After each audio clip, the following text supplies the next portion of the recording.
मनीष कश्यप जी कब तक बाहर आएंगे, फिर से उसी अंदाज में कब तक दिखेंगे दर्शकों को, या गरीब के लिए हमेशा जो हक के लिए लड़ते थे उनके लिए कब से फिर वो लड़ना शुरू करेंगे? देखिए, हम कयास लगा सकते हैं मनीष कश्यप जी कब आएंगे, हम उम्मीद कर सकते हैं, हम प्रार्थना कर सकते हैं, हम दुआ कर सकते हैं। हम कोई जज नहीं है कि हम बता दें कि 1.5 महीना या 2 महीना 4 महीना में आ जाएंगे, लेकिन उम्मीद है, इस उम्मीद पर दुनिया कायम है। मैं ये कहता हूं कि उम्मीद है मुझे कि 1.5 से 2 महीना के अंदर मनीष कश्यप 2024 में मनीष कश्यप जी सरकार में आने के लिए अलग रास्ता पकड़ेंगे। अगर मनीष कश्यप जी जैसे लोग राजनीति में आते हैं तो ये बिहार के लिए गौरव का विषय होगा, पूरे देश के लिए, पूरे देश की राजनीति के लिए गौरव का क्षण होगा कि मनीष कश्यप जी जैसे लोग राजनीति में आ रहे हैं। मैं इकलौता मनीष कश्यप की बात नहीं कर रहा हूं, मनीष कश्यप की भावनाओं से, संवेदनाओं से, उनके विचारधाराओं से प्रभावित होकर कोई भी, वो आप भी हो सकते हैं, उनके जैसा सोच रखने वाला अगर कोई भी इंसान।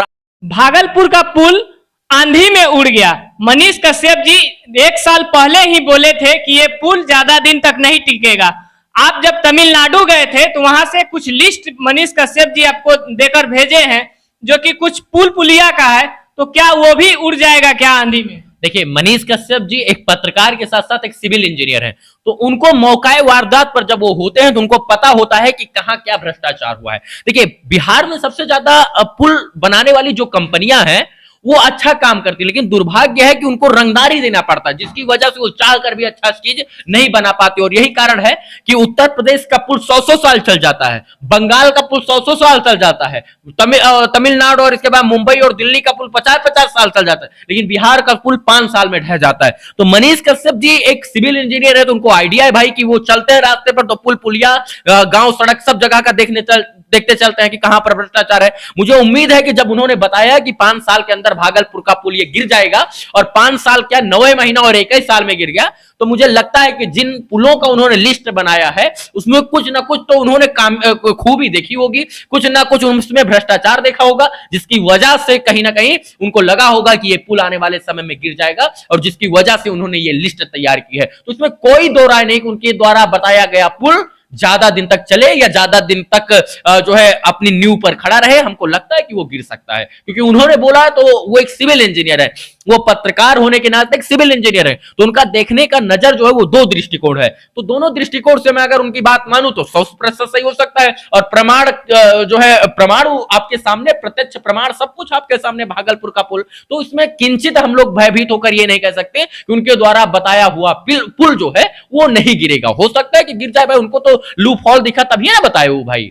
जब बिहार के व्यक्ति अगर कहीं बाहर जाते हैं या पुल पुलिया बनाते हैं या रोड सड़क बनाते हैं या किसी फैक्ट्री में काम करते हैं, तो कहीं ना कहीं जन्मों जन्म तक चलता है और उसका कोई लिमिट ही नहीं होता है। देखिए, बिहार में ही वही पुल पुलिया क्यों गिर जाता है, टूट जाता है? देखिए, बिहार के लोग इम्पॉसिबल को पॉसिबल कर देते हैं। एक बिहार जहां पर इम्पॉसिबल को पॉसिबल, असंभव को भी संभव कर दिया जाता है, और जो बिहारी जो है वो असंभव को भी संभव कर देते हैं। तो बिहार के लोग, अगर बिहार में बिहार के लोगों को, बिहारियों को काम मिले, तो बिहार के लोग ईमानदारी के साथ, सच बात तो यही है कि ऐसा पुल बना देंगे किसी के बाप की औकात नहीं वो पुल गिरा दे। लेकिन दुर्भाग्य का बात है कि बिहार के लोगों को बिहार में काम नहीं मिलता है, और बिहार के लोग जो जाकर मध्य प्रदेश, तमिलनाडु, चेन्नई, बंबई, दिल्ली, हैदराबाद, कर्नाटक, पंजाब, चंडीगढ़, हरियाणा में पुल बनाकर चले आते हैं, और 70-70, 80-80, 100-100 साल चल जाता है। लेकिन बिहार में बनाया हुआ पुल वो बिहारियों द्वारा नहीं बनाया जाता है, बल्कि किसी और के द्वारा बनाया जाता है, और 10 साल, 15 साल और 5 साल में ढह जाता है। तो बिहार के लोगों को बिहार में काम दिया जाए, बिहार में बिहारियों से पुल बनवाया जाए, मैं ये गारंटी देता हूं कि 10 साल की जगह 100 साल पुल चलेगा, और बिहार के लोग बिहार के प्रति ईमानदारी और निष्ठा और समर्पण के साथ काम करेंगे। तो जरूरत यह है कि बिहार के लोगों को बिहार में रोजगार मिले। कहीं ना कहीं मनीष कश्यप जी को तोड़ने का पीछे सबसे बड़ा राज क्या है? आखिर क्यों तोड़ा जा रहा है मनीष कश्यप? देखिए, मनीष कश्यप एक ऐसा इंसान था, मनीष कश्यप कोई नाम नहीं था, सोच थी। मनीष कश्यप वो सोच जो हर एक बिहार के वासियों के दिल में बैठ गई थी। मतलब हर एक बिहार वासी अगर कुछ बदलना चाहता था, कुछ परिवर्तित करना चाहता था, तो फर्स्ट ऑफ ऑल उसके जहन में एक ही नाम आता था, मनीष कश्यप। और मनीष कश्यप ने इम्पॉसिबल को भी पॉसिबल करके दिखाया। मतलब एवरीथिंग पॉसिबल था जब मनीष कश्यप थे, और उन्होंने गरीब, मजदूर, किसान, असहाय, पीड़ित, गांव से लेकर जवार तक शहर से लेकर कस्बा तक, नाली पुल पुलिया चक्रोट, पुल से लेकर पुलिया, सड़क से लेकर गांव की गलियों तक का वीडियो उन्होंने बनाया और उसका परिणाम भी देखने को मिला कि परिवर्तन हुआ। और यही चीजें सरकार को और सत्ताधीशों को खटकती थी कि एक मनीष कश्यप सोच बनकर पूरे बिहार के लोगों को परिवर्तित कर रहा है। अगर मनीष कश्यप का ढंग से उपाय नहीं किया गया तो आने वाले समय में ये काल हमारे लिए साबित हो जाएगा। तो बांस न रहेगी बांस, न बजेगी बांसुरी। तो जो सोच है उसको पहले दबा दिया जाए, ये लोग खुद ब खुद ये पियादे खत्म हो जाएंगे। तो मनीष कश्यप जैसे लोगों को, बड़ी मछलियों को पकड़ने का प्रयास किया गया कि इनको पकड़ा जाए तो छोटी मछलियां अपने आप आ जाएंगी, और उनको टारगेट करके और लोगों को भी डराने का प्रयास किया गया। क्योंकि मनीष कश्यप एक ऐसा इंसान था जो गांव में घूम घूम कर गरीबों की आवाज उठाता था, और जब गरीब जागरूक होगा तो कहीं ना कहीं वो अपना हक मांगना सीख जाएगा, और जब हक मांगिएगा तो सत्ताधीशों को दुख लगेगा। इसीलिए मनीष कश्यप को हटाना उनके लिए मुख्य बिंदु बन गया था, क्योंकि रास्ते में रोड़ा नहीं वो पहाड़ बनते जा रहे थे। और यही कारण है कि मनीष कश्यप को खत्म करना इनके लिए सर्वप्रथम हो गया था और प्राथमिकता ही लोग दे रहे थे। तो इसी के तहत उनको जेल भी भेजा गया कि मनीष कश्यप को हटा दीजिए। जो लोग उछल रहे हैं, कूद रहे हैं, फड़फड़ा रहे हैं, कुदक रहे हैं, जो लोग आवाज उठा रहे हैं, वो लोग ऑटोमेटिक बंद हो जाएंगे। अच्छा, क्या सरकार का ये जो मनोस्थिति थी ये क्या लागू हो गया? जो तोड़ना चाह रहे थे मनीष कश्यप के समर्थक थे, जो या मनीष कश्यप के चरण जो चिन्हों पर चल रहे थे, सच्चाई का दिखाने का काम कर रहे थे, ये चाहे तो क्या टूट गया? क्या आप टूटे हैं क्या? नहीं, हम भी सच्चाई अभी तक तो फिर कोई नहीं टूटा है। सबको लगा कि ये गीदड़ भपकी है, और गीदड़ भपकी से बिहार का लोग डरने वाला नहीं है, बल्कि बहुत सारा गीदड़ भपकी देने वाले लोगों का इलाज बिहार वासियों ने किया है। तो मुझे पता है कि बिहार के लोग जो हैं गीदड़ भपकी देने वाले लोगों का इलाज बेहतर तरीके से करना जानते हैं। मनीष कश्यप जी कब तक बाहर आएंगे, फिर से उसी अंदाज में कब तक दिखेंगे दर्शकों को, या गरीब के लिए हमेशा जो हक के लिए लड़ते थे उनके लिए कब से फिर वो लड़ना शुरू करेंगे? देखिए, हम कयास लगा सकते हैं मनीष कश्यप जी कब आएंगे, हम उम्मीद कर सकते हैं, हम प्रार्थना कर सकते हैं, हम दुआ कर सकते हैं। हम कोई जज नहीं है कि हम बता दें कि 1.5 महीना या 2 महीना 4 महीना में आ जाएंगे, लेकिन उम्मीद है, इस उम्मीद पर दुनिया कायम है। मैं ये कहता हूं कि उम्मीद है मुझे कि 1.5 से 2 महीना के अंदर मनीष कश्यप जी आएंगे और फिर से उसी गति के साथ बिहार के लोगों की समस्याओं को हरने का, दिखाने का प्रयास करेंगे। मुझे उम्मीद है कि वो समस्याओं को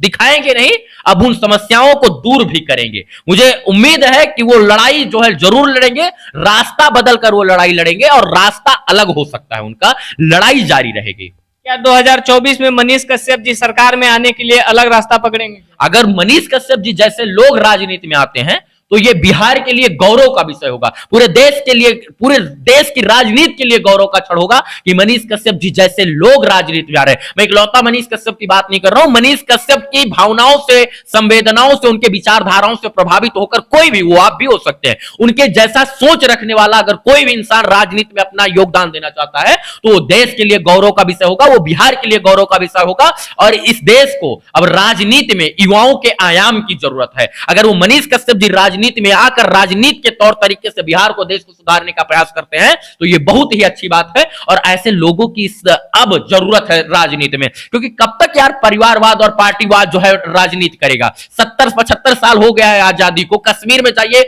मुफ्ती का परिवारवाद चला रहा है, यूपी में जाइए एक परिवारवाद, बिहार में आइए एक परिवारवाद, मध्य प्रदेश में जाइए एक परिवारवाद, मुंबई महाराष्ट्र में जाइए उद्धव परिवारवाद। तो परिवारवाद कब तक इस देश को चलाएगा यार? अब नए लोगों को आप लोग मौका दीजिए, और नए लोग जब तक सत्ता में नहीं आएंगे तब तक देश का विकास और विस्तार नहीं हो सकता है। तो युवाओं की जरूरत है, और मनीष कश्यप जी अगर राजनीति में आकर राजनीति से बिहार को सुधारने का प्रयास करते हैं तो बिहार के लिए क्षणिक भी, तो बिहार के लोगों को क्षणिक भी नहीं सोचना चाहिए और मनीष कश्यप का साथ देना चाहिए। मैं तो कहता हूं ऐसे लोगों की राजनीति में जरूरत है। मनीष कश्यप पत्रकार थे तो वो आवाज उठाते थे, लेकिन समस्या का निवारण करना सत्ताओं का काम था, सरकारों का काम था, राजनीतिक लोगों का काम था। अगर मनीष कश्यप राजनीति में आते हैं तो पहले तो उनको जो है समस्याओं का ज्ञान और समस्याओं को हल कैसे करना उसका ज्ञान, तो यहां पर डबल बेनिफिट होगा, और उन ऐसे लोगों से राजनीति का भविष्य उज्जवल होगा और लोगों का भविष्य उज्जवल। अगर राजनीति में मनीष कश्यप आते तो मनीष कश्यप का भविष्य नहीं उज्जवल होगा, राजनीति का भविष्य उज्जवल होगा और बिहार के लोगों का भविष्य उज्जवल होगा।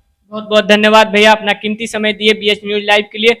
आप लोग क्या सोचते हैं इस वीडियो के बारे में जरूर कमेंट में राय दीजिएगा। मनीष कश्यप जी को 2024 में सरकार में आना चाहिए कि नहीं, इसके बारे में भी कमेंट में जरूर अपना राय रखिएगा। और इस वीडियो के बारे में आप लोग पूरा देखिए, इस वीडियो आप लोग देखें तो इसके बारे में आप क्या सोचते हैं जरूर अपना राय बताइएगा।